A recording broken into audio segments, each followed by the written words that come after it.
Hello everyone, this is StrawberryShorty back with the letter, where we are going for a playthrough where Isabella is the sole survivor. So, because we got Hannah possessed, she's the one who shows up to kill Rebecca, and I found this new line of dialogue, presumably because she just killed Zach. You and your friends have become such a nuisance to our lives. Even Zach, the pitiful bastard, and I trusted him.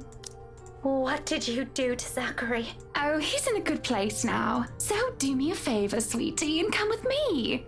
I promise it'll be worth your while. Simply imagining what she's capable of doing to us. I never wanted to give her that chance. I'm telling you to back off! How rude.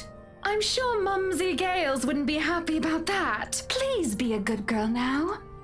Her gait is slow as she walks forward, but with every inch she draws nearer, even as I pull away to take back what little distance I can between us, the smile on her merely grows wider. A mocking gesture. For me. She may be less of a human now, but I'm pretty sure she's fully aware she's got me cornered. She wouldn't even bother making it here if she wasn't. But I can't look away. I can't bring myself to, even as the heel of my shoe eventually hits the edge. I think this is mostly the same dialogue. And we call Ashton. Have a good goodbye. Hey, they didn't make us listen to the song. Hooray. So Ashton at the party. Worrying about Isabella's brief dealings with him is stressing in itself already. I doubt he'll attempt anything in front of other people, so... Oh. Anything new here? Oh. I normally would, like, pause, but I feel like because we're doing the Isabella Survives, we should eventually get to the part with her. At least I hope so, anyway. Otherwise, this is going to be really boring. Calling the chief, he's taking us off her case. And Rebecca's still alive. Stretch the truth.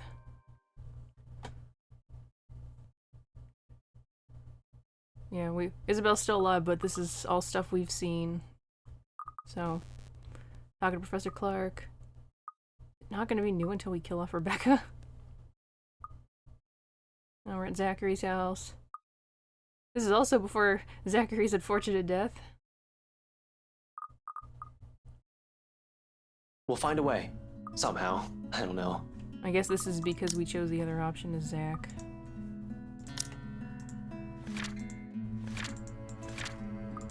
This appears to be more complicated than I initially thought, but there has to be some way. Assurances have always felt foreign on my tongue. Ask me to shoot a target 500 yards away, I'll do it in a heartbeat. Assign me to a high-profile case, I'll land a solid lead within a few weeks. That's where I function best. Matters of the heart and feelings. Shooting myself in the foot seems preferable than wrecking my brain for the proper words to convey. But I try because no matter how many times I tell myself I can do this on my own, I need her right now. On top of that, we don't have any concrete proof yet. For all we know, it could just be someone clever enough to use those silly legends to cover up for his crimes. I wouldn't put it past whoever that is. He's gone and killed 2 people already, but that's why I want to look into this, whether I have this case or not. I want to see for myself what it is. It's my job to know in the first place. Then, what about... And even if it is connected in any way, you have me and Zach helping you out. Becca too, I'm sure. She worries most out of anyone. Yeah, about Becca. So whatever shit you found yourself in, know you're not alone. I was alone when I brought this up. Just promise you won't run off anywhere by yourself. I hate whenever he says that, because we know how this is gonna end. Encouragements aside, this is still a whole fucking mess and we're in it blind. The only way to make it worse is if we start running around like a bunch of headless chickens. But I have a concrete plan now, I think. Maybe Isabella's right, maybe we should dig deeper into BRC itself. Maybe we are looking at it the wrong way. However, my suspicions are mine for the moment. The details are something Zach doesn't need to know until I have something to show. It's enough that he's aware that I have an idea in mind. For his part, Z-Man doesn't push it. Nothing but a heavy silence leads our departure hours later. Seriously, these people need to communicate.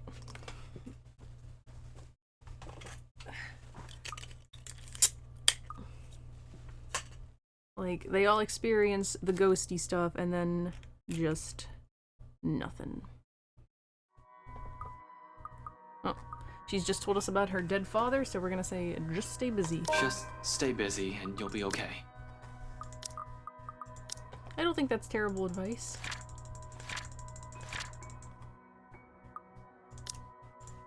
At least that was what I told myself ever since Mom and Dad called it off years ago. Retreat, find something else to focus on, turn that little bundle of anger and frustration and guilt into something productive. Clean, efficient, I'm not harming anyone. It worked for a long time. So long as my grades never dipped below what people expected of me, they left me alone. It's not the best coping mechanism for a teenager, but it allowed me to get by. Though, perhaps, it's not for everyone, least of all her. I recognize my mistake the second I look up from my work after a long bout of silence from her. She's glaring at us. The expression on her face? It's nothing short of angry as she grips the folder between her hands and she glares at me with an intensity that might burn. I've said something unforgivable, have we? To her, asking her to bury all of it carries a different meaning. To her, forgetting means a denial. I think she's taken our words a whole nother way. What do you think I'm doing? Do you really think it's that easy? Isabella, all I'm trying to say is that you should concentrate on other things right now. And I'm not? I'm doing my best, all right? I know I got us into this mess. And now after everything, despite everything, he's gone. I didn't even get to talk to him before the last time we spoke, he was begging for me to go home. He didn't even want me to leave in the first place. Now look where that got us. Look where I got us. Belle, this whole thing has got nothing to do with what happened to your dad. It was unfortunate, but... Ashton, just please stop. I don't want to hear it anymore. Shut it, please. Pathetic. I can't even do this right. Another awkward silence falls over the room, until it all becomes unbearable, and half a heartbeat later, all I can do is step away from it. Hide, like I often do with all my mistakes. That went south really fast. I think she was overreacting, but she's emotional.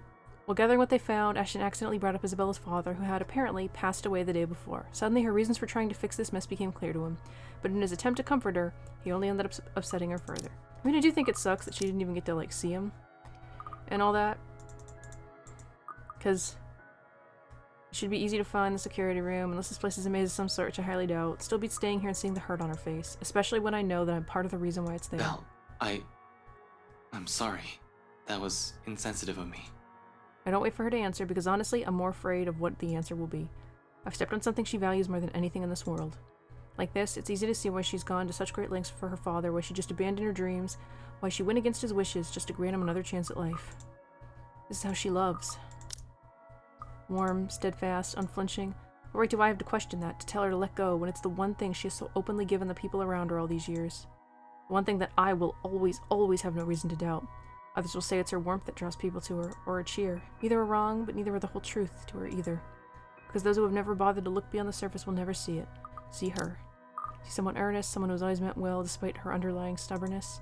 In many ways, for a lot of reasons, she's the kind of person I want to be and be around with. Who made me feel I am still worth something. The way I am, her forgiveness is more than what I deserve. Except I have no right to hear it at this point in time. That was a lot of stuff we should have been able to skip. But we weren't. So Ghost shows up, we run into the elevator, end up in a parking garage. Skip the world's worst QTE. Made it outside, in park. There's a lot more repeated dialogue here because we kept Isabella alive the first time. I think we should be learning about Rebecca's death soon. Yeah, because Rebecca's not there. We're reminiscing about how we protected her. We're talking to Zachary on the phone. Yeah, Zach is also dead. In the end, after the third attempt with no one answering, I stop and cut the call with a ragged exhale. Oh, I don't think we have anything new here. See, she's here in this one. I wonder why there's no thing in the gallery for the Waiting journal game it entries. is, then. I'm trained for those. Hell, I'm used to them, just not when it comes to people I'm close to. Much as I keep reminding myself to maintain a level head, it's a whole different matter when it's someone you know. It annoys me that all I can do right now is grit my teeth and trudge back to Isabel's apartment. Useless. That's what I am in the face of this. Slipping Isabel apart, sound that are behind me. Ash, did you really have to shut it like that? I think this might be new dialogue.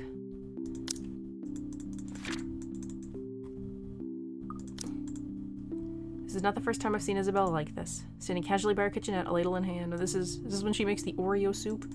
So are they going to do the same thing with Rebecca and have her see it on the news? Till I received an answer from Rebecca or Zach, whichever comes first. Nevertheless, it's clear she has plenty of questions. Yeah, so we're sitting there talking, chatting, eating Oreo soup. We're gonna pick the mean options. We're gonna say we're not hungry. Thanks, but I just don't really have the appetite right now. Maybe later. Briefly, she appears about to argue, her lips parting for a moment, followed by her shoulders tensing. Although just as quickly as the expression flashes across her features, it disappears. She closes her mouth, and with a reluctant shift in her seat, she returns to her food. Almost gone now, while the air around us changes to something filled to the brim with unspoken tension. Isabella doesn't look displeased, but disappointment clearly radiates from her posture. Isn't that kind of the same thing? Thankfully, it doesn't last too long. With reluctance, he declined, insisting he's not hungry. So most of it remained the same. Before regret forces an apology up from my throat, my ringtone shatters to the tense air. Just as fast, both our attention shifts towards the source. Rather than let things get any more awkward fast, I stand up and leave the room while muttering some flimsy excuse to answer the phone. Sorry, let me just take this call. It's probably Zach or Rebecca. Oh, is this the call? Saved by the bell. Or maybe this is the call from the officer guy. Unrelated frustrations aside, once I step out of the room and accept the call, the stone that has been stuck in my throat simultaneously lodges itself up in my throat. Person on this side of the line isn't who I'm expecting. Hey, that's right. You know, you bring me donuts to keep an eye out for you and shit. Oh, yeah, right. Renz, what's up? You've, never called me through this line before. Is this something urgent? Yeah, kinda. Something came up this morning, Benjamin, big Yeah, this is all stuff we've seen before, but it's not letting us skip it. What a... He's been detained and Wait, what? What do you mean he's been detained? they brought him in this morning. That's not what I asked. I don't know. Not really. Anyway, I'm not sure how. I hate when it doesn't let us skip stuff we've already seen. It's just my luck that in this exact moment, Isabella chooses to peek out from our apartment. Was that Zach? Is he gonna drop by? I have no idea how I look right now, but it must be far from anything pleasant. The curious expression on Isabella's face quickly melts away as soon as she chances a closer glance at me. What's wrong, Ash? I left with no other choice. I tell her exactly as Officer Renz has said, and the more I spill, the more grim her countenance becomes. Stay here. I'll go check on him. See what I can do. No, I'll go with you. Belle, I'm not going in there for a casual visit. Zach's in trouble and... I'm going to leave you here alone, defenseless against the ghost. I know, but he's not the kind of person who'd do something that'll land him in prison. There must be a mistake. Did we say Zach was in prison? Believe me, I'm on the same page as you, but... I want to see him, all right? And there it is again. That same sharp gleam that has been present in her eyes since yesterday. So is she gonna insist on seeing him? Because that'd not be good. Little by little, I'm finding it difficult to say no to it. What other choice do I have, too? Still, no word on Rebecca and Zach. Isabella probably doesn't want to be the one who ends up waiting for the news. I know exactly how that feels, so in the end, a nod's the simplest response I can give. Just let me turn off everything. I'll be out in a few. Quickly, she disappears behind the door. From inside, the sound of her feet shuffling, a few locks clicking shut, and the television being turned off drifts into the hallway. What is she locking? Her whole business inside takes only a few minutes, and within 5, we're both on our way to the LPD. It took her minutes? At least we know where Zach is now. That explains why he's not answering his phone. What the hell did you do, Zach? He said he had a plan that might help, but if it got him in enough trouble to get himself in a cell, I don't like that plan of his. And hell yeah, I'm mad. I'm absolutely furious. It's just as Isabella said. I doubt Zach would get himself arrested because of an actual crime. But whatever stupid stunt he pulled to get there isn't any better. The only good thing today so far is the fact that the streets are nearly empty, so early on a Sunday morning. Very few pedestrians and virtually no other car on the road to get in the way of us rushing to the precinct. Within the speed limit, of course. A whirlwind of activity welcomes us as soon as we waltz into LPD HQ. Fellow officers running here and there, pushing around paperwork and answering calls. So this might actually be different how Isabella finds out, because we're not near the TV now. About Rebecca. It's almost Halloween, troublemakers are abound. This is the same dialogue. Next to me, Isabella stands wordlessly, clearly uncomfortable, waiting in anticipation for how close she's sticking to me. That's probably because she's been in the same position so many times in her life. Her drunkard brother, the eldest, a repeat offender. Mostly minor cases, but she had to be the one to bail him out every time, from what I've gathered. I can't imagine what's going on inside her head now that it has happened to a close friend.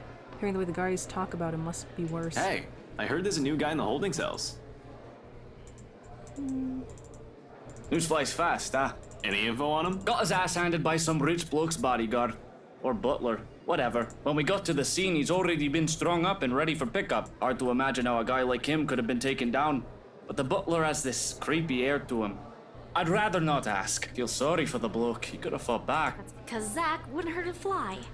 All said under her breath, but her grip on her bag grows rigid. Unlike me, she's not frustrated at Zach. That ire is directed at the person who put our friend in this predicament. It's true, though. Zach's not that kind of person, and knowing he might be in a bad state, whatever little anger I've built for him on the way here dissolves into thin air. Has he been booked yet? Then? No, still sleeping. Creepy butler probably hit him hard. So, is he not dead yet? Does he die, like, later tonight? Which is a good thing. If they slip up and forget, we can get him a writ of habeas corpus and take him out of here, depending on what he's actually being charged with. But at the same time, it's bad. How long is he going to be unconscious? Your friend was caught on right property, and you better believe I'm not happy about this. Not one bit. I want to say that there must be some sort of misunderstanding. Zach isn't the type to do such a thing. Unless it was his plan all along. In that case, I couldn't just charge blindly into this without all the details, no matter how much I want to believe my friend's innocence. And Wright? Luke Wright? What on earth was Zach thinking? In any case, it doesn't look like the chief is happy, even if I don't protest and give him a salute. Not pleased at all if the fact that he grabs me and pulls me aside is any indication. If I were to describe his expression, he looks ready to kill me. I swear, Frey, if you're behind this, if you told Steele to stalk the rights because you were taken off the case, I'm not stupid enough to ignore chain of command and go against official orders. Give me some credit, Chief. And you better be sure you didn't. Luke Wright is coming here, and we both know he's trouble. I'd consider your friend lucky if he only gets charges put against him. Maybe if we can make sure he's in a good mood, he won't escalate the situation. Hell, maybe we'll have a bloody miracle and Steele only gets a slap on the wrist, but Lord knows it's unlikely with that man. You know him well, Chief. An observation, not an accusation. But it might as well be with how things panned out from the night of the house-warming party to the morning that followed. His wife's familiar with him too, who's to say that friendship hasn't colored the investigation into Luke Wright. I don't want to accuse my superior, but damn it, he makes it difficult. Of course I do, shouldn't you? You've been looking into the guy for so long. I'd call you a bad detective if you can't even tell me whether he's right or left-handed. I don't actually know. That's an easy one. He's left-handed, but he's been taught to use his right. You can tell when he picks something up with his left hand, but when he realizes that, he moves it to the right. Interesting tidbit about Luke. Well, at least I don't have to question your ability. Anyway, if I were you, I'd either go and make myself scarce or sit down and shut up. Don't go aggravating people, basically. Because you have a knack for that at the worst of times. As much as I hate to say it, he's right. It's better to keep my mouth shut and not make things worse for Zach. There's not much to do now but hope for the best. They don't call it for an investigation when it comes to petty felonies. Worst case scenario, he's looking at a fine worth £5,000 and 6 months in jail. Best case scenario, we get the charges bumped down to trespassing, a misdemeanor and juvenile offense, and he'll be given probation and will be charged with for restitution. At this point, though, those seem to be the most likely outcome. I don't see how he could have been framed for breaking and entering unless he was taken into somebody's property against his will. Even in my head, that sounds unlikely. I don't know what you're talking about, sir. I think I'm a delight to be around. Tell that to my blood pressure pills. Anyway, let me handle him, all right? Right on cue, the moment the chief says that, you know who arrives. And like the arrogant show-off that he is, he makes sure his arrival is well noticed by everyone within the immediate vicinity. Behind me, Isabella gasps. She has no idea how much of a trash his previous client is.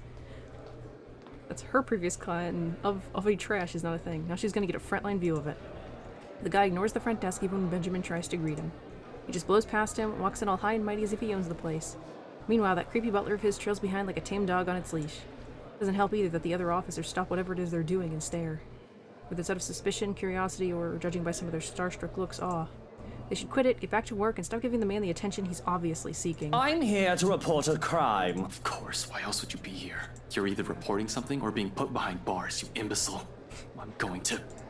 Calm down, Ashton. No need to rile myself up, I need to calm down. Not for him, not for myself, but for Zach. It's already difficult holding back when his face looks like he could use a good right hook. Better to just let the chief handle him. Sure enough, he's the first to walk up to him, bearing a smile way too friendly for comfort. Looking at them like this makes me sick to my stomach. It's easy to know there's something up underneath the guise of keeping up appearances. I'll be happy to assist you with that, Mr. Wright. You'll have to issue your statements as victim and witness. We'll have to determine probable cause and properly file a criminal complaint. Of course, you understand. Oh, I understand, though I don't see why you can't file that thing yourself. The cause is obvious, isn't it? Who was breaking into my home in order to pilfer my belongings. Will Isabella be the one to call him out? Well, we'll still need that police report. The prosecutor will be the one to determine what charges you can legally file against the accused. Reports and prosecutors. Why should we law-abiding citizens suffer through all that? Thugs like him should be kept off the streets. I mean, it's so obvious who these people are. You can practically spot them. Wait, hold up. Is this guy for real? Can he hear himself? He's not saying what I think he's saying, I You hope. come here to our country, take advantage of our wealth and generosity, while we proper Brits work hard and pay our taxes. All the while they break our laws and ruin our civilized community. Luke casually being racist Trash again. like these should be kept contained. These uneducated... I think it's gonna be Isabella who snaps, but we'll see. Now, Mr. Wright. I know you're upset about what happened, but perhaps we should move to my office. Of course. The sooner we can deal with the petty criminal, the better. I can't believe the audacity of this guy. Did he really think himself better just because he was born rich? I swear they should just ship these peasants back to where they came from. They're all criminals. It can't be helped. It's in their genes. Despite myself, in spite of every restraint I've placed on me, upon hearing those words, I can't help but open my mouth. Chief's warning be damned. Oh, do we call him out or rush him? Let's do rush him and see if we can get Isabella in the CG. This is my friend he's fucking on. Nobody will blame me if I ruin his pretty face, right? Not with all that stuff he said. Nothing would be more satisfying than seeing his smug face all battered and bruised. I think he could take us in a fight. Nearly every fiber of my being is just itching to beat some sense and decency into him. But my frustration is apparently obvious. Before I can even take a step forward, Isabella steps in front of me. Two other officers put a hand on my shoulder to stop me from doing something I'll probably regret. Inspector Abigail and Officer Carl, both of whom I believe are in league with Luke Wright. Ash, you know you're the only one who can help Zach right now. Don't be stupid. Look, Isabella's in the cutscene. Don't do it, man. Listen, we all know he's a big shot. Landing a good right hook is only going to do just that. Land a good right hook. Shut up, traitor. If you want him beaten and humiliated, it's gotta be in court. Listen to them. This isn't going to save Zach. And you won't be doing yourself any favors. I don't know. I'd love to see Moneybags over there get wailed on by Karate Kid. My bet is on that giant with the glasses, though. Shut up, other traitor. Well, you're not helping. But you don't want assault charges on you, do you? I don't, but it'd be worth it. Really, it's like I can't even hear myself right now. I've grown so far as a detective. I said defective. But as I stand here, I'm that rookie detective, reckless in my pursuit of justice, all over again. When I shouldn't be. Not if a mistake on my part might cost Zach's life. Isabella has a point. I don't doubt it'll be satisfying, but Carl is right. Your girlfriend is right. He's not worth your badge or the trouble. Trust me. Ashton, please. Whatever, just let me go, will you? I promise I won't clobber him. It's our journal entry. An LPD officer informed Ashton of Zachary's detention. Immediately, he rushed to the precinct with Isabella, where they met Luke Wright. They were to file charges against Zach, but before the detective could confront him, his fellow officer stopped him. Isabella, however, well, spoilers! Their hand on my shoulder stays. If anything, their grip on me tightens. In the end, it's the look Isabella gives me that makes me falter when she finally steps back. They don't even let go of me, not until I've put a good distance away between me and Scumbag. And it's awkward, going on from there. The precinct is quiet, though the usual hustle and bustle of activity stayed. Everybody is making a concentrated effort to shut their mouths about the whole scene. I wish they made some effort to keep themselves from staring at me, though. They all want to talk about what just happened. But at the same time, they don't want to acknowledge that it did happen, and refuse to even make eye contact with me. All of it changes the next second, though it doesn't even register to me until it has already occurred. Before I have the chance to leave, ready to march out the precinct, still angry and frustrated, all of a sudden, Isabella, who has been standing close to me not a second ago, grabs a half-full glass of water off one of the officers' tables and dumps the entirety of its contents on Scumbag. And Johannes does nothing to stop her. And the expression on her?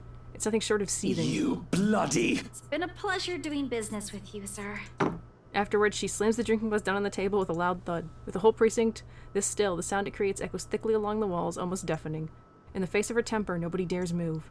But she doesn't give me time to relish the disbelief in Wright's face. She marches toward me soon after, and before I can even say anything, she grabs me by the wrist and drags me out of the precinct. Honestly, I've never seen something so satisfying in my life. Might as well be grinning from ear to ear if I weren't feeling so pissed at a lot of things right now. Still would have loved to shock the bastard myself. Kinda sad we didn't get a cutscene of that, and that the journal spoiled it. I did love her the way she said, "It's a pleasure doing business with you, sir." Although it did feel like maybe it wasn't intended to be that tone, but maybe it was.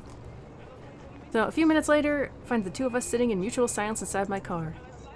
With the two of us in a mood, thanks to one specific scumbag, it's better to keep our own opinions to ourselves lest we lash out at each other. Let it melt away on its own. How long until then? Can't tell. Zach's still in lockup and I wasn't able to do a damn thing past getting angry and almost socking the living daylights out of Scumbag. Really, I just want to hit something, damn it. I almost envy Isabella for having the guts to throw water at him. But as amazing as it is to watch, she still shouldn't have done that. Like that she just walked out and no one did anything.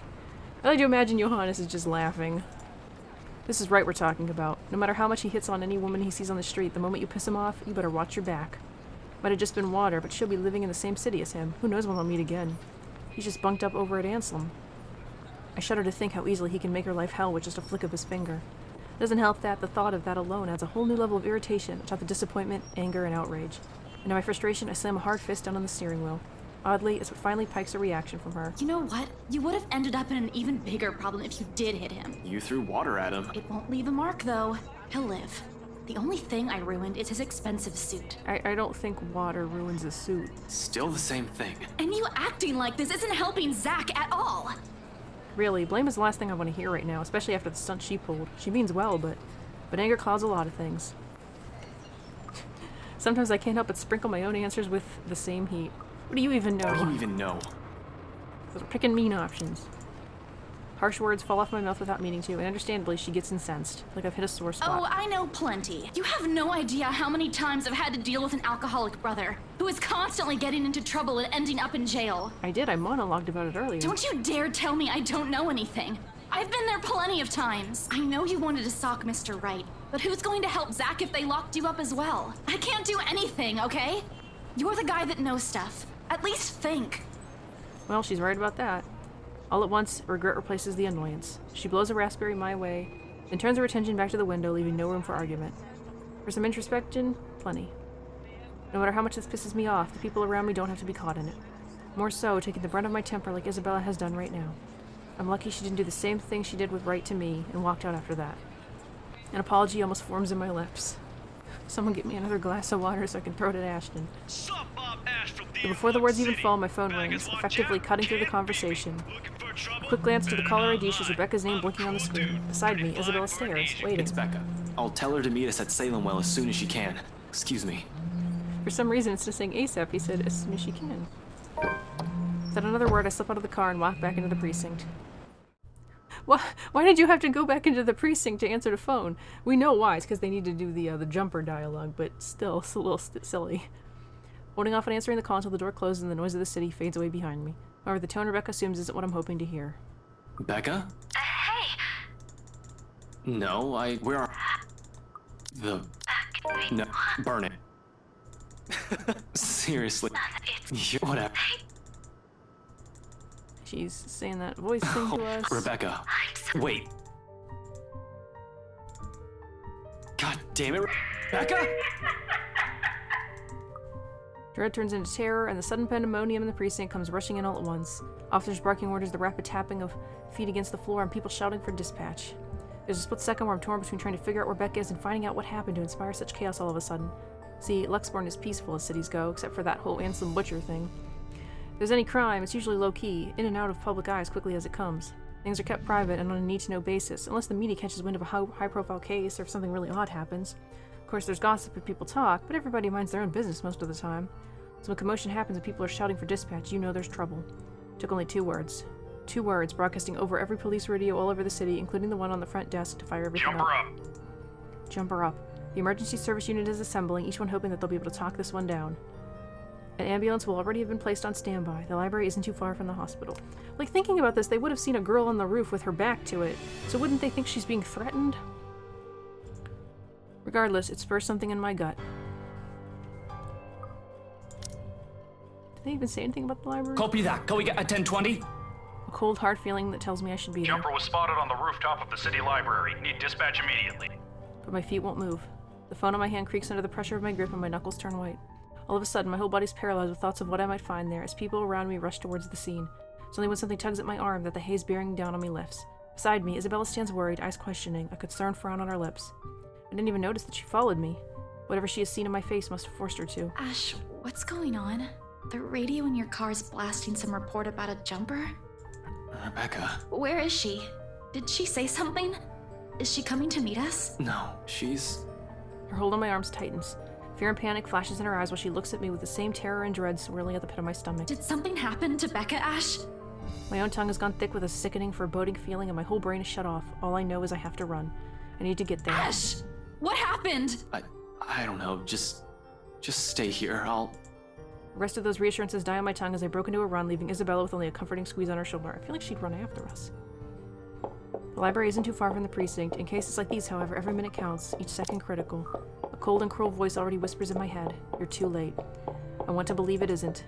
I hope and wish it isn't who I think it is, because I don't want to be someone who has been so useless in that exact moment, frozen by apprehension when I heard her speak. I knew something was off, goddammit. I don't want to think I might have been her final words I was listening to.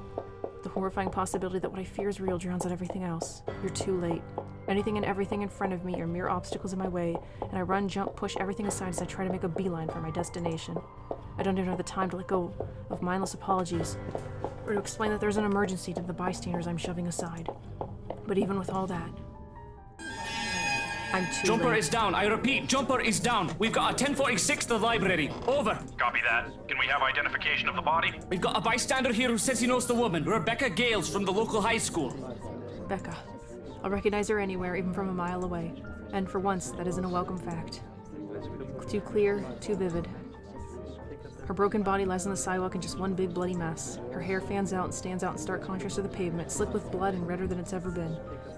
The right side of her head is caved in from the impact and her right arm is twisted and mangled. And there are those words again around her, "Help me," just like the letter. 10-4. Medical personnel are on their way. Resume securing the immediate area for investigation and cleanup.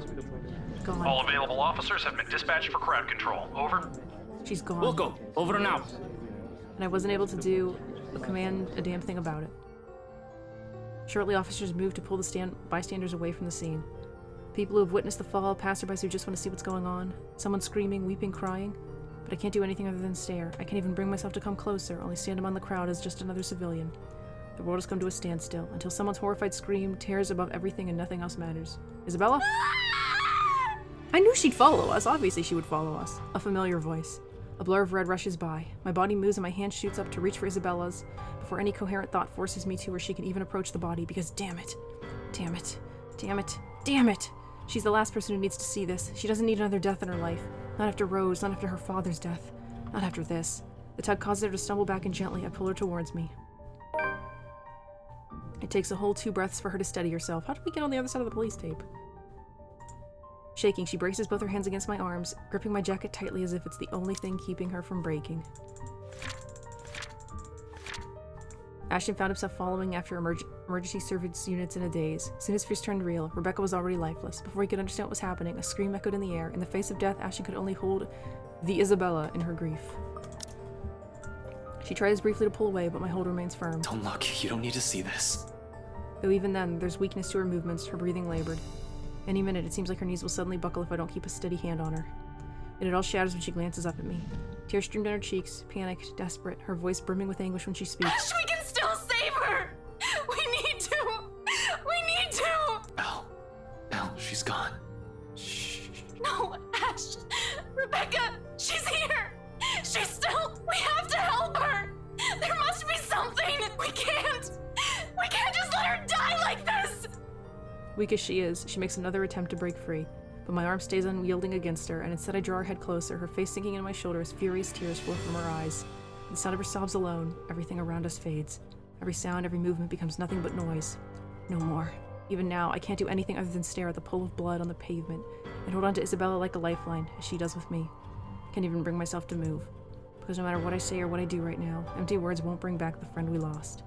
Numb is an understatement. No, I feel dead inside. We both do. Zach's in prison and Rebecca's. The weight of my own failures has never felt as palpable as it does right now. In the end, I can only hang on to all that remains.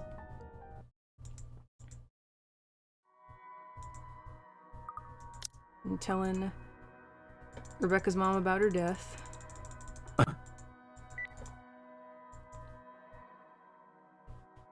Okay, we're going back into Isabel's apartment. Here, though, Isabel's cries have already faded into soft whimpers, and sometime while talking to Rebecca's family, she has fallen asleep. Now she lays still, curled up under her blanket. Wordlessly, I take the empty space on the edge of the bed. Despite how peaceful this all seems, the gravity of her death has hit us all hard. It's in the dense air now lingering in the room. It hangs heavy on my shoulders while I try to make sense of everything in my head. Most of all, it's in the furrow between Isabella's brows. Gently, I reach out to smoothen it out. She reacts with nothing but a sigh before turning on her back and burying herself further under the sheets. Rebecca's dead. She's the last person I need to account for, damn it. Although Zach's not in a better situation, he's alive. Isabella's here. How could this have happened? With no ears to hear, the question merely fades into nothingness. How many more close calls do we have to go through? How many deaths do we have to witness? How long can we keep this up? We're bound to break at one point. No normal human being with a sane mind can last like this, losing people important to them one by one right in front of them. It's a miracle Isabella hasn't cracked yet. She, out of all of us, carries a much deeper attachment with the people she loves no matter how little time she's spent with them. After all, she was the one who found that letter. I've expected her to have caved in by now, yet her voice, surprisingly calm and composed in the face of this, is what suddenly cuts through the thick air. Ash, what do we do now? It's a question I've been dreading to hear. Unable to offer an answer, I avert my gaze and mumble uncertainties under my breath, hoping she won't hear. I don't know. I don't even know how I'll be able to keep you safe. Can't let that woman, that thing, take more people from us. I'm not going to lose you or Zach to her. And I you. Her bed creaks, dips when she pushes herself off it and takes the empty space on the couch. Quietly, she begins gathering every paper from BRC and starts laying them out on the table. Once done, she glances briefly at me, a sharp, determined one, and gets straight down to business without another pause. If it happened, I have no choice but to follow her lead. Although there's some tense fumbling for words at first, the whole conversation gains steam soon enough. All at once, everything we've brushed off, carelessly ignored, and rudely dismissed has been laid out for close scrutiny. Her encounters with the woman, our close brushes with death every time she appears, the dread, the fear, and the terror she brings out even in the bravest of us, everything. Because no matter how bleak this all seems, there must still be a way out of this. There has to be, logic be damned. Or at least, that's what Isabella and I would like to believe. So I think we're going to the evil wardrobe. We aren't getting anywhere at this rate. Don't just drop it. There must be something in this we aren't seeing yet. Ash, please. Rebecca wouldn't want us to give up on this. It's an odd thing to hear from her. The very words I've been telling myself every single time I find myself facing a dead end. We can use a little of that optimism right now, I guess. Isabella's right on the other point as well. Rebecca would definitely give me an earful herself if she were still here.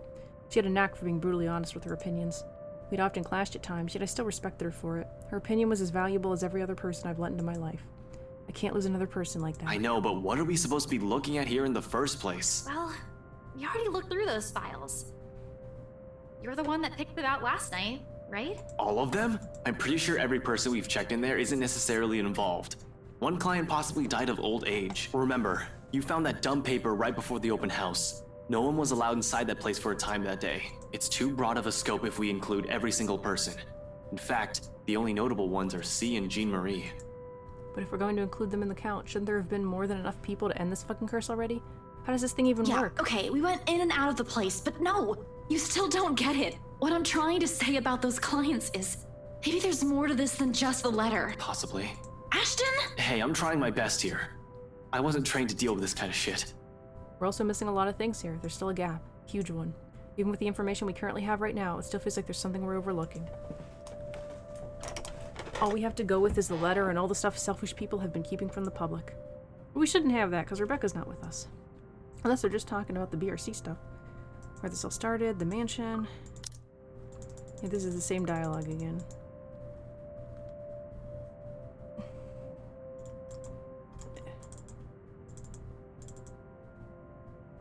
Sooner or later, she'll get to us like she did with Rebecca, and damn it, I hope Zach's safe where they're keeping him. Oh, now he seems to be acknowledging the ghost thing. There are guards stationed at the holding cells 24/7, but you can't be sure. This is a ghost we're up against. Before anything happens, I have to put an end to this. Every other time, he's totally convinced. We've been at this since morning.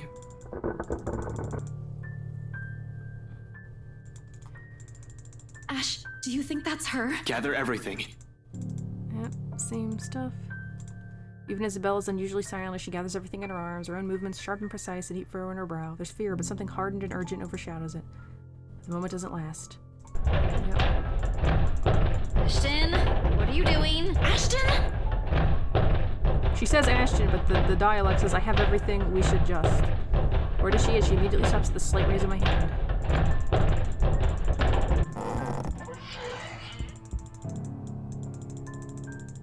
Yep. We should go. Isabella, we need to... Ah!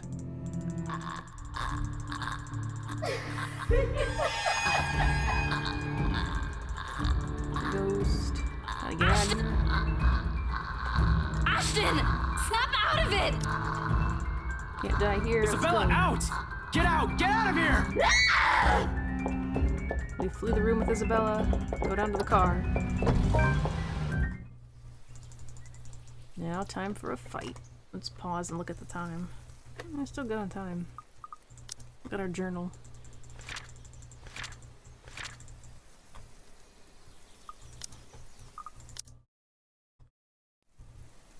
It's the same. It's gonna be the same thing. Oh, she's humming. I guess that's the difference. Her humming reaches my ears first, halting my movements. Yep, enters the thing with convenience store food.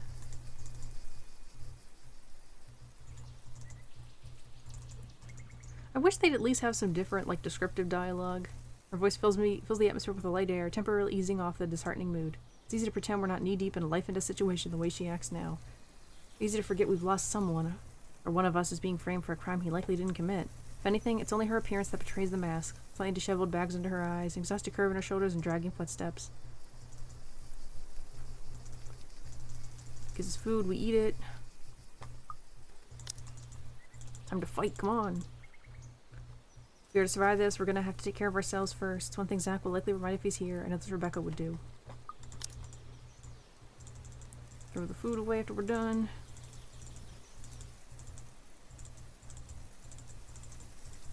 What now? Where do we go from here? It's an innocent question at best, but she looks to me as if my face has all the answers in the world. I used to think so, back when I was at the top of my game and I'm still sure of everything. Now there's just uncertainty sullying whatever decision I come up with. At some point logic has simply stopped working here, and we've started grasping at straws. Along with exhaustion, fatigue, and stress, we have enough kindled to get a fire burning. Isabel's not even looking at anybody right now, because they don't have Rebecca here. The not so pleasant kind of fire. We can't stay here. We'd be sitting ducks if we remain in one place. But we can't just keep running like this either, Ash. Sooner or later, she'll... We don't have much of a choice, Isabella. Even our homes aren't safe. Anytime, that woman, that thing might get us. Fuck. A zombie apocalypse would be better than this. So what then? You're giving up? Nobody said that. Just because this whole thing isn't panning out the way you want it to, doesn't mean there isn't a way out. Ash, I know Zach wouldn't want you to do that. I know Rebecca wouldn't. Rebecca's gone. Dead. Isabella, if what happened last night didn't tell you how bad... I know that. You don't have to keep reminding me. Do you really think I don't blame myself for everything? Wait, what? No! Wrong. No. If there's anyone who's responsible for getting everyone in this mess, it's not her. She warned us. She warned me. Tried to stop me when I pried the letter off of her hands. It's never her fault. If there's anyone she should be blaming, it's me. I'm not... No one's telling you to... Simply seeing that expression on her face. That guilt eating away at her. Mel, please don't think that way. Not right now. It hurts. No, but you might as well just say it.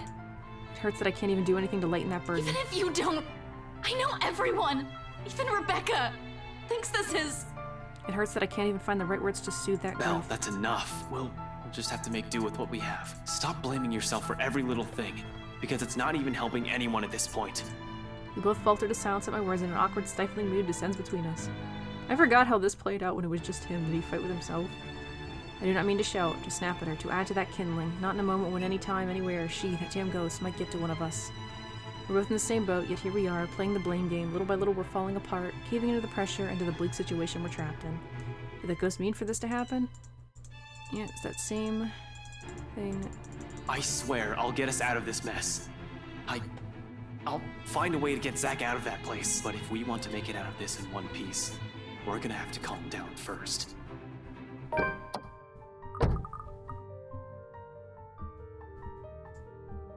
Yeah, I really hate that pointless fight scene. It's super stupid.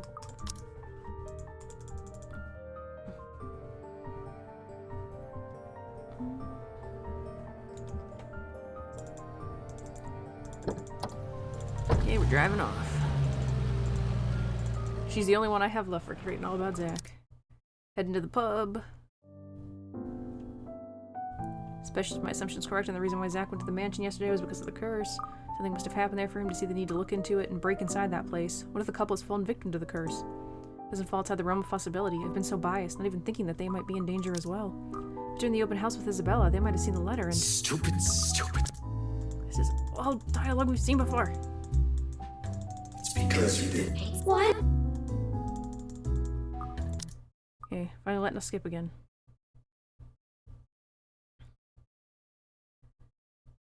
Oh, is this the news about Zach?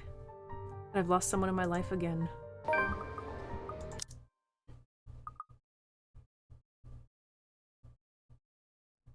Same one left written on the pavement close to Rebecca's remains. Help me. Help me. Just like Rebecca's bleeding corpse on the pavement, another memory I will probably haunt me until my last dying breath. Another regret.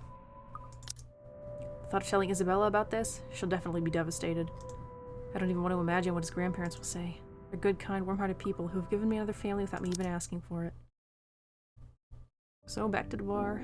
This time, patronage starts to trickle in. Something wrong, G? This should be about Isabella being all pouty, waking up on the wrong side of the Ah, bed. looks like someone will.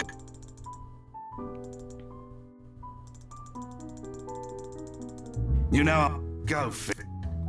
Sorry.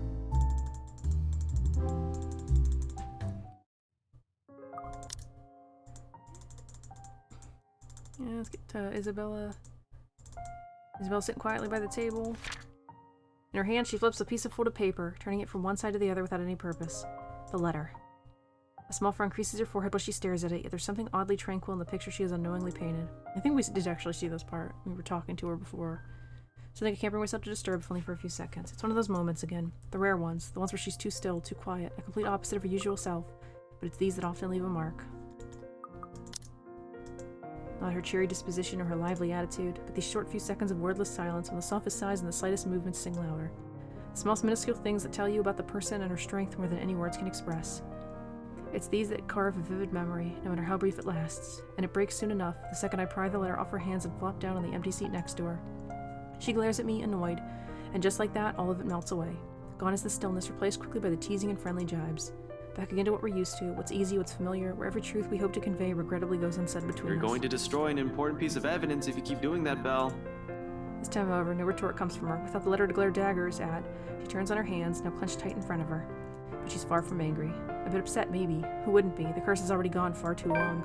Has already taken one too many people from us. Regardless, Isabella doesn't seem like she'll start shouting at me. At least compared to every other person I've aggravated, intentional or otherwise.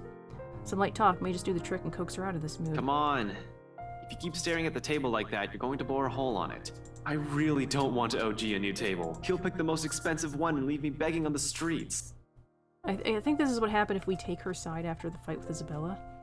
She levels a quick glance at me, expression dry and impassive enough to drain every color from the room. And I really don't care. Go away. Now she's suddenly upset again. Okay. I don't want to hear. No, I know someone who talks. Will you leave me alone? Oh. Horrible Al jokes. You're off.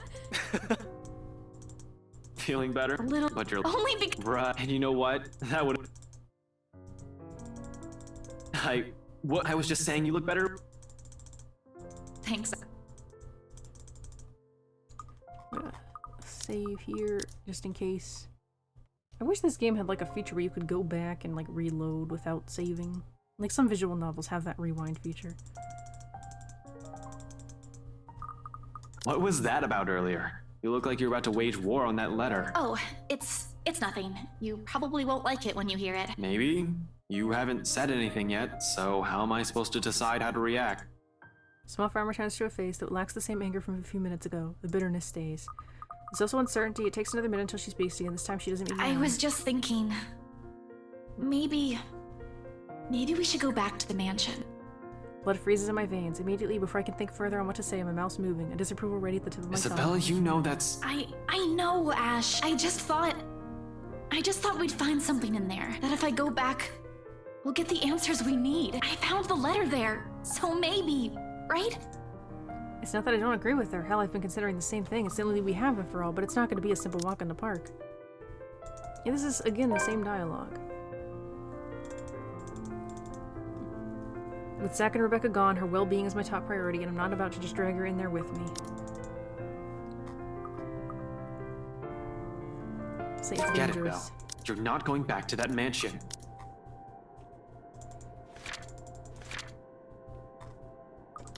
But Ash, what? This isn't up for debate. Do you really... No, Ash, they were some. All right. What if you... It's not like we. That doesn't... What you're planning... Zach's already gone! And if you... Oh. I said it. Realization comes way too late, and my throat closes up as soon as I realize what has just slipped out of my mouth. There was supposed to be a speech, damn it. Words carefully picked to ease people into the idea, especially her, who has always seen Zach as that decent older brother she never had, his family. The way her expression shifts from terror to disbelief, then to anguish, makes the horrible lump in my throat feel more unpleasant. There's a sorrow in it, palpable enough as the meaning of what I've said sinks in. A pain I can't even hope to understand, one that we'll all deal with in our own ways. Can't even bring myself to look at her straight in the eye. Unexpectedly, Isabella merely clams up. No resistance, no further argument like I've come to expect from her. She doesn't even shed a single tear. Uncharacteristic. Just a silence that stretches far too thin, till the air in the whole room grows awkward and suffocating. A standstill that'll get us nowhere. Although if there's one thing our talk was wonderfully succeeded at, it's making me feel like a total asshole and a hypocrite. And I am, considering my plans tonight. Sure, I could tell her, but what good would it do? No, tell G. Isabella doesn't need to be burdened with my worry, well, the worry my entire scheme entails. I'd like to think that yes, to some extent she understands, even if she does not entirely agree with me. The dilemma's clear in her. Otherwise her scowl wouldn't have a deeper set to it, her lips wouldn't be pressed in a thin line, or her hand would no longer be balled into fists. She would have pushed that argument if she doesn't know, and I know she has no lack of things to say. Maybe it's because she's already thought of the same thing. Maybe my words have made her come to her senses. Either way, it's best that we simply leave it here for now. I hate that no one really reacts to Zach's death. They all just find out in like really underwhelming ways. I've already said enough.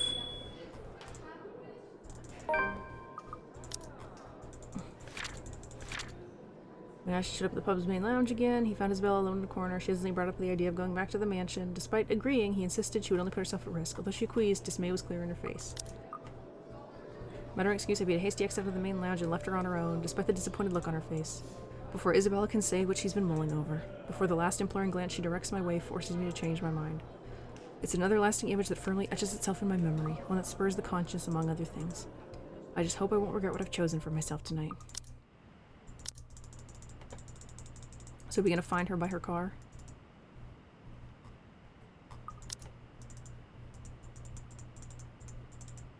Isabella turns just as I near, her mouth curving up in a small smile. She offers no greeting except for a shy tilt of her head.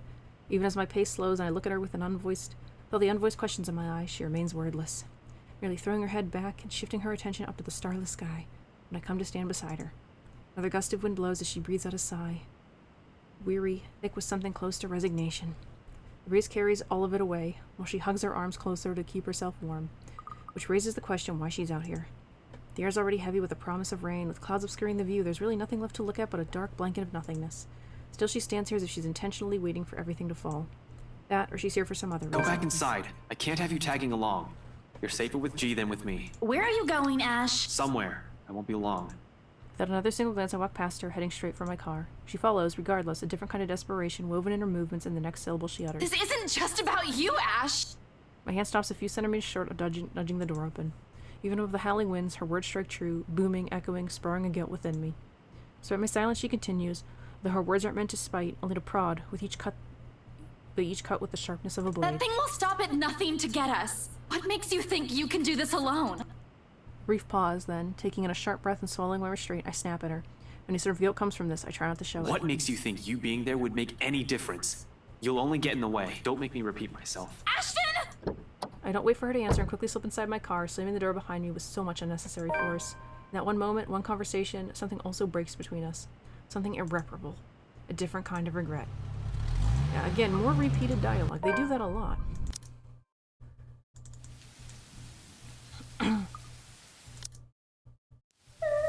Or worse, Hana right, because we still think she's alive.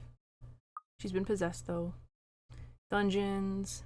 I think Marianne's still dead, so yeah, we'll find Marianne's dead body. The mirror's haunting us. Upstairs we go. House shifts. So we should get attacked in the attic again and then saved by Isabella. Tell me, what did you do with the madam? I have no idea what he's talking about. Now answer my question. What did you do with the madam? I don't know any madam. She must have picked it up from where that bastard kicked it off earlier. Where else could she have gotten one? I doubt she has ever used a taser before. Hell, the way she even holds it right now, this guy can easily disarm her in one hit. There's something in her.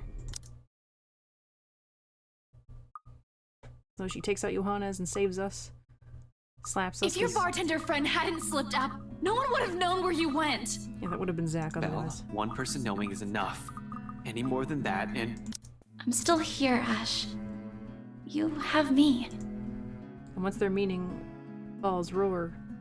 It does not so with the force of a dam breaking or a raging storm. This means the meaning of the words? but with the gentle, steady warmth of a hearth burning, an ember easing slowly, lightly, rising and giving until all that's left is a truth and understanding. Not alone. Never alone.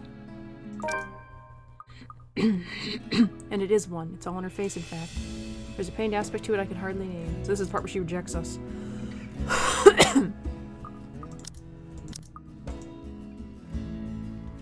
Regardless of what it means to her or what she intends to convey with it, the sight alone makes me regret ever mentioning anything. It's almost as if she's about to have a panic attack. Not that I won't be able to take it or that I'm expecting an answer from her. If anything, I think these past few days have proven how it might never work out between us. Though it's mostly my fault for saying all the wrong things when she doesn't need them. In the end, I just want her to know, that's all. But if no will also put a heavier burden on her, I'd rather have not said anything at all. As expected, soon, she hastily pulls her hand away from mine, and when she speaks, there's a stark refusal to meet my eyes. I thought I hold it against her. The situation's already awkward as it is. Ash... Belle, it's all right. You don't have to...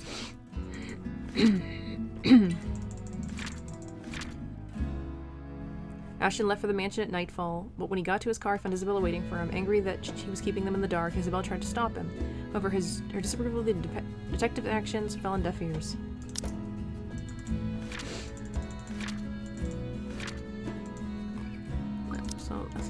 No, I'm really sorry, Ash. I can't do this kind of thing right now. I'm sorry. My family still needs me.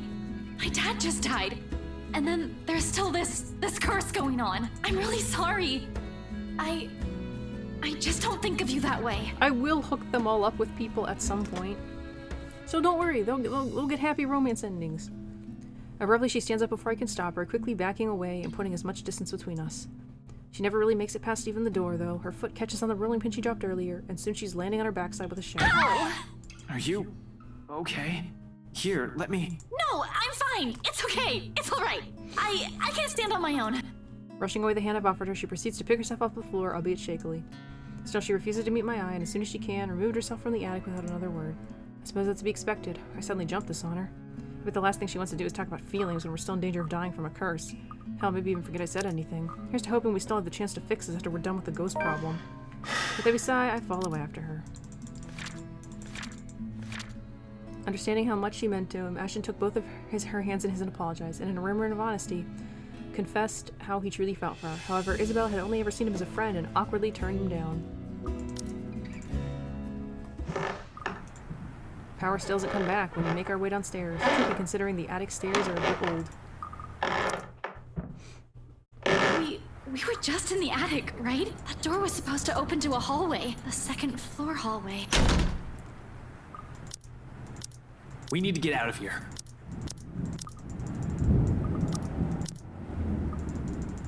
Yep, trapped in the house. Red filters are on everything. She will eventually die because of you. Briefly, Isabel hesitates mid-climb and looks back at me, eyes asking for some sort of confirmation. Go ahead. I'll watch your back. Surprisingly, she follows without any protest, not that there's any need to. Soon after entering this room, the whole place has calmed down. Click the backlog by accident. Nope, he's using his right hand. Has it on Isabella. And really, Lily, even you. Sir, this isn't what you're thinking. Something's going on in this mansion. Well, obviously. What's your Oh, we're doing. Sir, please, we need to get out. Not a good night. Don't. Can't. But really now. This is why. So we're gonna disarm him and get ourselves killed.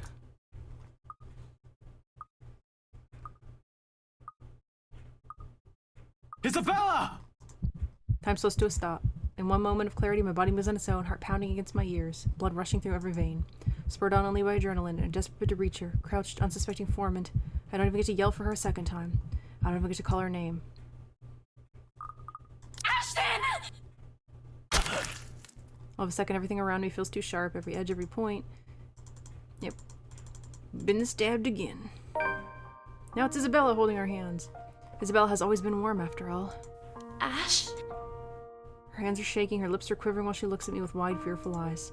Tears are starting to form at their corners, threatening to spill at any moment, and a pang of regret hits me at the sight of Ashton! it.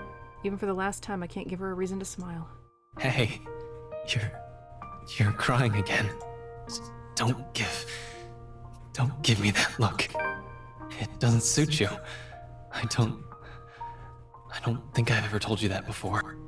Cautiously, despite the stabbing aches shooting up every movement, I reach a trembling hand up to wipe them away. Crying has never looked good on her, after all. My arm never makes it far, however. Midway, she meets my hand, catching it in a light grip, as if she's all too afraid I might break. Though I already am. Just slowly. The pain is easing, everything's gone cold. Shut up, Ash! Don't move, alright? Stop talking! We'll get you a doctor! Someone! Just stay put! Just stay put, okay? You'll be fine. You'll be fine. I'd like to agree with her on that, for sure. But I've gone through a lot, survived a lot. Doesn't take a genius to figure out that I'm done for. Whatever hit me, a hold of the chest is fatal enough. I'm sorry. I should be afraid in this moment, yet I'm not. No fear, no dread, just an acceptance. And a deep regret as she appears before us, her voice echoing throughout the foyer. Yep, possessed Hana, taunting us. I told you didn't die. And now... Hana? Oh. The ghost got one thing wrong, though. I did not die alone. Forward Ashton, what kind of an achievement is that? So we're gonna save here and do some skipping, because Luke's chapter should still mostly be the same. So, briefly resuming here, we get pulled out into the hallway by Shrokin. This is, I guess, to tell us about Zachary. I have questions as to why he would bother me at this hour in the morning. But going by the grim, or rather grimmer than usual air about him, it must be something serious. Check the backlog. She's been acting lately. Just Rochelle. Yeah, not long into it, though, perhaps only a few minutes in my mind, a knock interrupts my attempt at getting some rest. Checking my phone, taking the time on my phone, however, shows that it's just 8:30. Still too tired, but what can I do about it? Getting up is an entirely different problem on its own. Waking up after getting only a few hours of sleep in has my body stiff and sore, and my mind feeling lethargic. A part of me wants to go back and doze off again, inhaling feel into me. But it's already far too late for my taste, and on the second round of knocks, I reluctantly peel myself off the bed and answer the door, only to be greeted by none other than Shrokin and his grumpy face. The sight of it is enough to dampen my own irritation. I can only follow when he gestures towards the hallway. But blowing away the grim, or rather grimmer than usual air about him, it must be something serious. The man stands there as relaxed and cool as can be, but his eyes hold an intensity that promises nothing but I trouble. do hope I wasn't interrupting anything. Well, I did want to sleep, but apparently the world conspires against me. What do you want? If you wish to sleep so badly, feel free to tuck yourself back in bed. I thought you ought to know that we've had an intruder.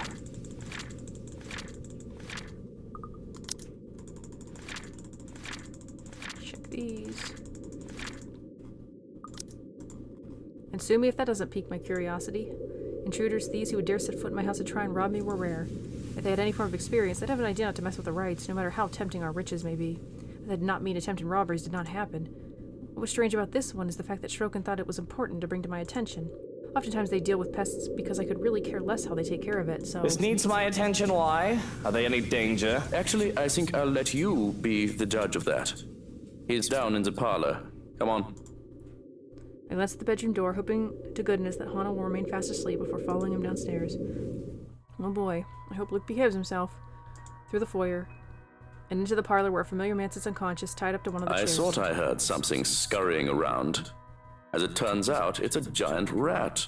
And one that had pretended to be a harmless mouse, too. And he's still alive, isn't he? It's hard to tell, with the way his body is too still, breath's too light. Actually, I think it said breathes.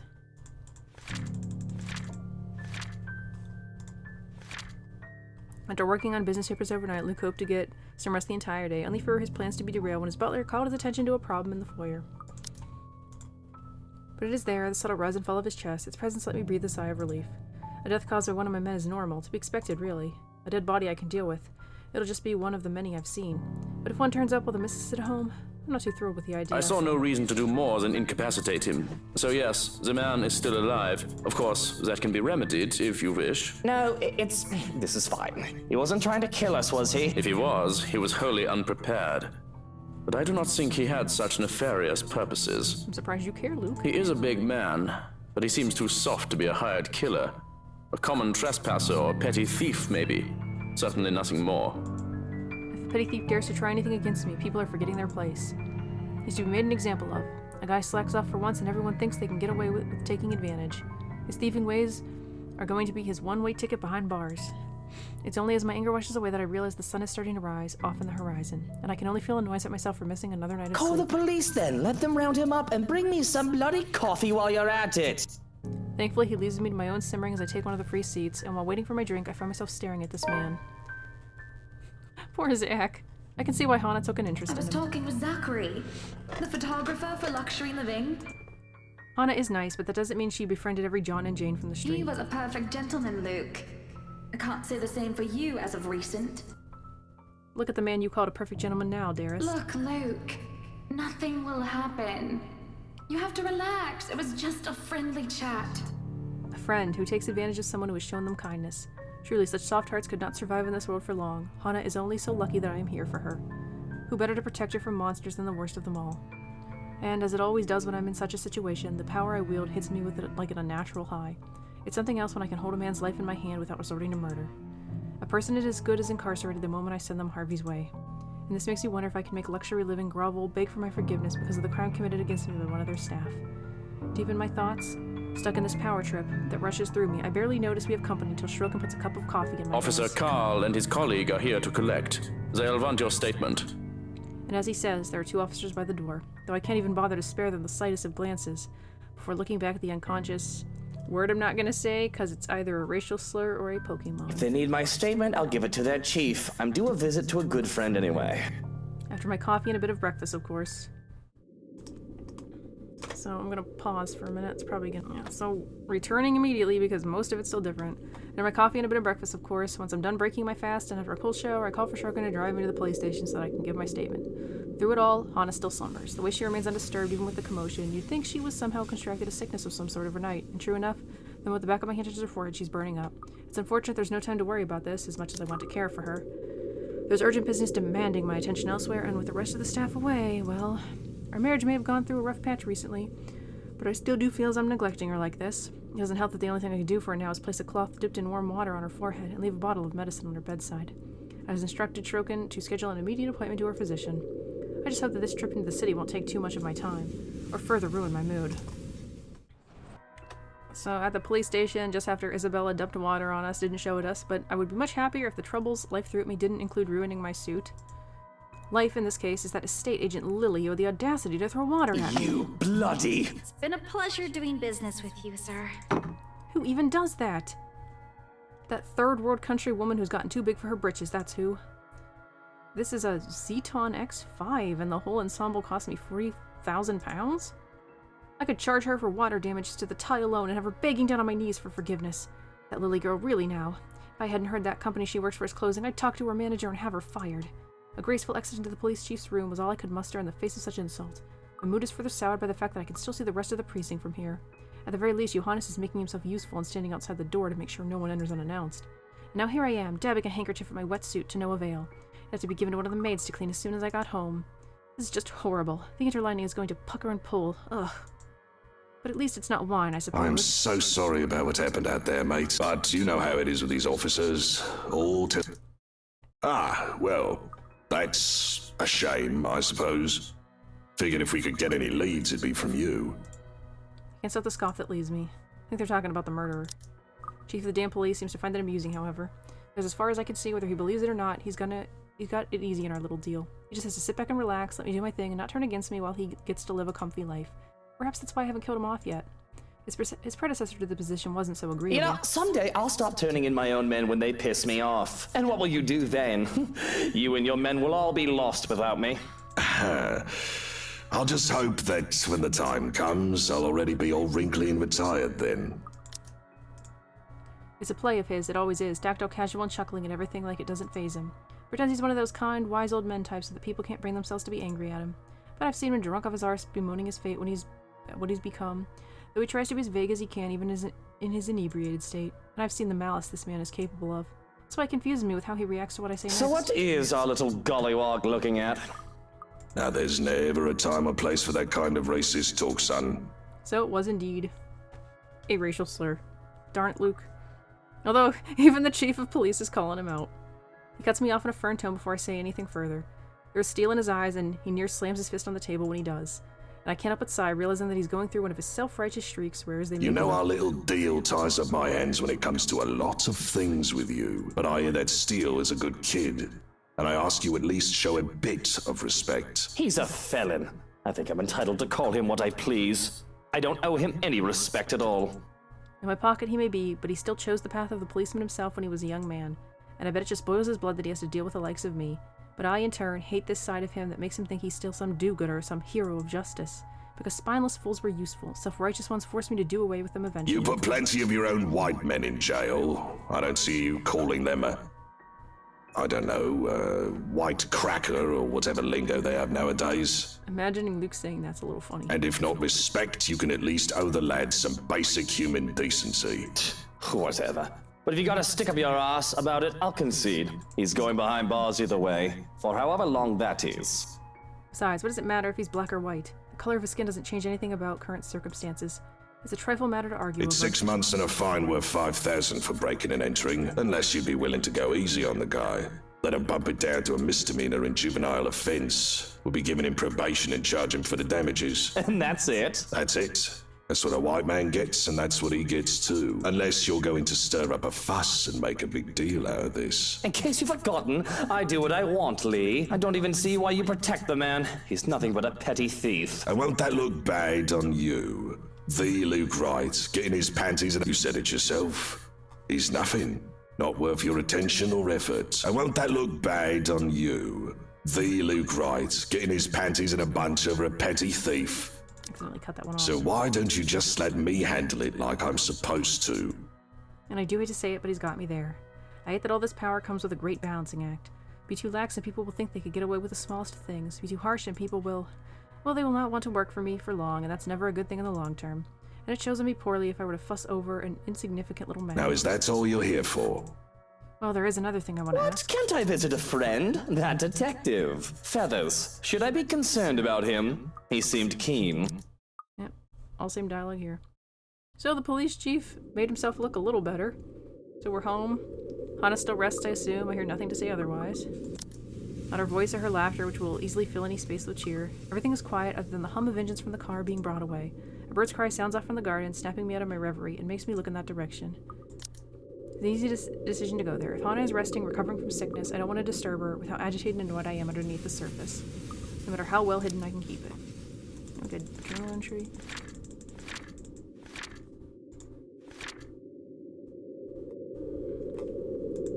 I think that's probably the one we saw. No matter how well hidden I can keep it. Not to mention, I've been neglecting the garden for too long. Might as well stay put out here for the time being. They say that when even our loved ones pass on, they stay to watch us. That was a really random thing.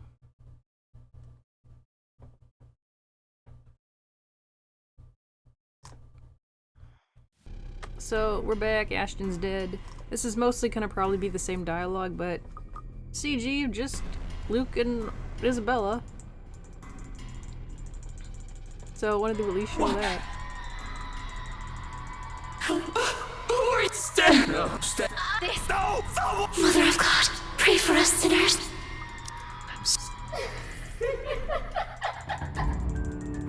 So we should end up pulled into the sun. This don't you together. Doubtless we should... Of course you have. You still just like you that back there.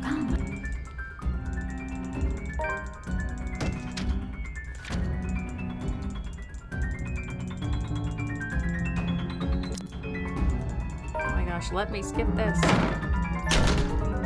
Understand what you is it? Okay, finally in the study.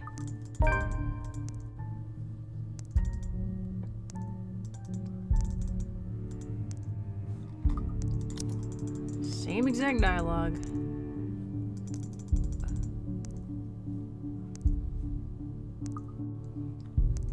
I don't know why they have most of the same dialogue. Why else would Lily show us the letter that day if not to save herself?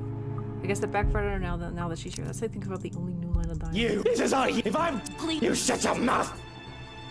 Please, sir, you have to calm down. Things might get worse if we start turning on each other. If it weren't for you, Hana... Please stop! Too early speak out loud, I can't say I'm surprised. Yeah, it's the same lines.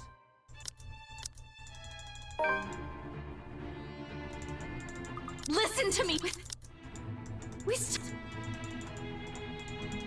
I think this is Ow, this. sir, you're. This is the same stuff she says. Don't get. Ow, those people. None of that. I shan't. Even if I. And yet- we would have ended up here either way. I'm pausing. Okay, back for the epilogues. Luke is probably going to be the same as always. Isabella Santos leaves Luxborn City a month after the furor over the incident has died down. Returning home to the Philippines, broken and scarred despite her smiles. Regardless of her family's encouragement to take up art again, she refuses, never picking up the brush again, afraid of what she might create with the images having never left her. Even with her dreams, she chooses to live a quiet life, supporting them, though they already have more than enough to keep them afloat for years. She rarely speaks of what happened at Luxborn, perhaps the only time she has ever done so are during her visits to her father's grave. But on nights when rain bursts from the evening sky, above its steady beat against her window, sobs can be heard behind the closed doors of her room, along with 3 familiar names and an apology their owners will never hear. So that is our Isabella is the sole survivor ending. I still got a few more ending things I want to do that hopefully we'll be able to get through much quicker, but for now I'm going to end this part here. Thank you so much for watching, please leave a comment and I'll see you next time. Bye!